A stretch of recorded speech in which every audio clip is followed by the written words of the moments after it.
साथियों नमस्कार, मैं राधे मैडम। साथियों इस वीडियो के माध्यम से हम बात करेंगे जो अभ्यर्थी राजस्थान कर्मचारी चयन बोर्ड की जो सूचना सहायक भर्ती, जूनियर अकाउंटेंट भर्ती और सीएचओ भर्ती का परिणाम का इंतजार कर रहे हैं, उन अभ्यर्थियों के लिए ये वीडियो अति आवश्यक है, महत्व। और जो अभ्यर्थी संगणक भर्ती के भी हैं साथियों, ये 4 ऐसी भर्ती हैं, इनके जो कैडर के जो पद हैं वो अभी भी कुछ पद रिक्त चल रहे हैं, तो उसको लेकर विभागीय स्तर पर कुछ प्रोसेस चल रहा है कि पदों को इस भर्ती में जोड़ा जाए, इन भर्तियों में जोड़ा जाए या नहीं जोड़ा जाए।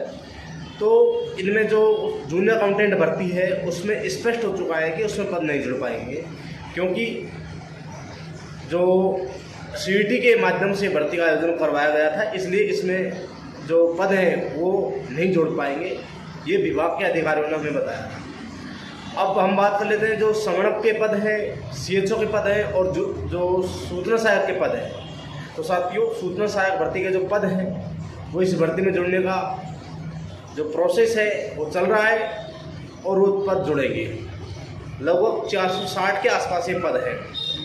अब साथियों मैं बात कर लेता हूँ जो अभ्यर्थी सीएचओ भर्ती के हैं और जो अभ्यर्थी संगणक भर्ती के हैं। तो साथियों संगणक भर्ती के 80 पद हैं रिक्त, उनको लेकर भी प्रोसेस में है, परंतु अभी क्लियर नहीं हुआ है कि इसमें पद जुड़ पाएंगे या नहीं जुड़ पाएंगे। हालांकि हमारी विभाग के जो तमाम अधिकारी हैं उन तक हमारी बात पहुंच रही है, लगातार हम उनसे अपडेट है। अब साथियों मैं बात कर लेता हूं जो अभ्यर्थी इंतजार कर रहे थे सीएचओ भर्ती के पद वृद्धि को लेकर। साथियों सीएचओ भर्ती के भी लगभग 600 से 700 पद हैं जो जुड़ने का प्रोसेस चल रहा है, और उसको लेकर एक बार दोबारा से मैं विभाग के तमाम अधिकारियों से बात करूँगा। अब साथियों ये भर्तियां हैं, इनमें जो सीक्वेंस वाइज जो परिणाम जारी करने का जो चेयरमैन महोदय ने हमें बताया था, परंतु साथियों सूचना सहायक भर्ती का जो एग्ज़ाम थी वो पहले हो गई थी, उसके बाद में जो जूनियर अकाउंटेंट की परीक्षा हुई थी। तो साथियों इस क्रम में जो परीक्षाओं का आयोजन हुआ था उनमें कई ऐसी जो जूनियर अकाउंटेंट भर्ती है इसमें पद नहीं जुड़ रहे। तो साथियों इनका परिणाम हो सकता है कि सूचना सहायक भर्ती के परिणाम से पहले भी जारी कर सकते हैं। और साथियों जो मोटा सा आइडिया दिया था जो ये है कि 10 जून के आसपास परिणाम जारी होगा, इसको लेकर मैंने ट्वीट कर दिए हैं। तो साथियों जो अभ्यर्थी जूनियर अकाउंटेंट भर्ती के हैं उन अभ्यर्थियों को मैं कहना चाहता हूँ आपका परिणाम 10 जून के आसपास जारी होने की 100% संभावना है। अब साथियों मैं बात कर लेता हूँ जूनियर अकाउंटेंट भर्ती के जो कट ऑफ को लेकर भी लगातार अभ्यर्थी कह रहे हैं कि वीडियो बनाओ। साथियों कट ऑफ किसी भी कैटेगरी की फाइनल कट ऑफ बता रहा हूँ मैं, फाइनल किसी भी कैटेगरी की फाइनल कट ऑफ 58-59 से ज़्यादा परसेंट नहीं जाएगी, यानी कि 58 या 59% से ज़्यादा किसी भी कैटेगरी की कट ऑफ नहीं जाएगी, यानी कि 60 के अंदर सभी कैटेगरियों की कट ऑफ रहेगी। अब साथियों SC ST की मैं बात कर लेता हूं तो उनकी 50 से नीचे कट ऑफ रहेगी, और जो अभ्यर्थी जो MBC के हैं उनकी भी 50 से कम रहेगी, और जो अभ्यर्थी EWS OBC जनरल के जो अभ्यर्थी हैं और ME के अभ्यर्थी हैं, मंत्रालय कर्मचारी हैं, इनकी कट ऑफ 50 या इससे ज़्यादा रहेगी, यानी कि ME की कट ऑफ लगभग 49, 50, 51 के आसपास, इसके बीच में इतने प्रतिशत अंक के आसपास रहेगी, ये संभावना है।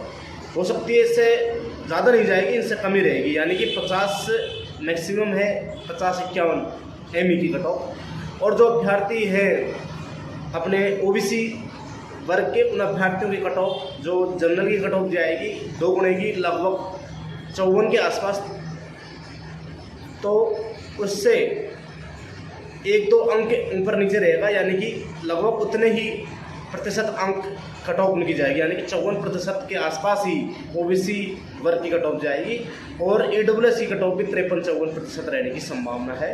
ये 2 गुणे की है, 53 के आसपास EWS और 53 के आसपास ही जो OBC, और लगभग 54 मैक्सिमम जो जनरल है, ये 2 गुणे की। और इसमें जब 1 गुणा का रिजल्ट आएगा तो 1 या 2% का अंतर आएगा, जनरल में मात्र 1% का अंतर आएगा, 1 या 2% मैक्सिमम।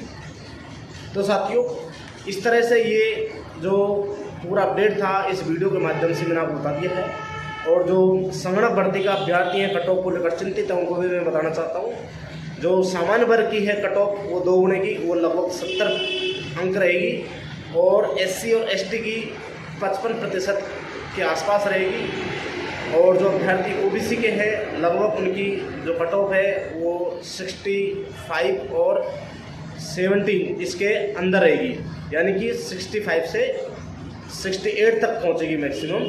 और जो अभ्यर्थी ईडब्ल्यूएस के हैं उनकी कट ऑफ लगभग 66 67 के आसपास रहने की संभावना है। और जो अभ्यर्थी एमबीसी के हैं उनकी कट ऑफ लगभग 60% या 61% के आसपास रहने की संभावना है। तो साथियों, ये तमाम महत्वपूर्ण जानकारियाँ थी, मैंने आपको साझा कर दी है। अब जो सूचना सहायक भर्ती के अभ्यर्थी हैं जो कट ऑफ को लेकर चिंतित हैं, उनकी कट ऑफ एक बार जो पद जुड़ेंगे उसके बाद हम बताएंगे कि कितनी इनके रहने की संभावना जताई जा रही है। तो साथियों, ये महत्वपूर्ण वीडियो है, सभी युवा साथियों तक पहुँचा दें जो अभ्यर्थी इन भर्तियों का इंतजार कर रहे थे। बहुत बहुत धन्यवाद, शुक्रिया, थैंक यू, जय हिंद, जय भारत।